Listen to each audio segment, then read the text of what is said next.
భార్య ఓ భ్రమ, భర్త ఓ భ్రమ, అన్నీ భ్రమలే. సంసారం ఒక భ్రమ, పిల్లలు ఒక భ్రమ. దానికి పెద్ద ఉదాహరణ ఏమిటంటే 10 ఏళ్ల కొడుకుని ఎవరినైనా అడగండి మీ నాన్నగారి గురించి నీ అభిప్రాయం ఏమిటని.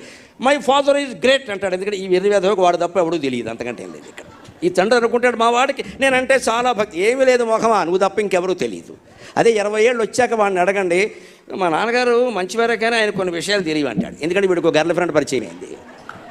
ఇప్పుడు తండ్రి పనికి మాలిన వాడు అయ్యాడు. ఇప్పుడు వాడికి 30 ఏళ్ళు వచ్చాక మీరు అడగండి, ఏంటో పెద్దవాళ్ళు ఫూలిష్గా డైరెక్ట్గా ఫూల్ అంటే బాగుండదు కదా, ఫూలిష్గా ఉండిపోయారండి. ఆ పల్లెటూళ్ళలో ఉండిపోయారు, అలా వ్యవసాయాలు చేసుకుంటూ. హైదరాబాద్లో వచ్చి షేర్ మార్కెట్లో ఉంటే బ్రహ్మాండంగా, అంటే వీడి వల్ల క్షవరం అయిపోవాలి కదా.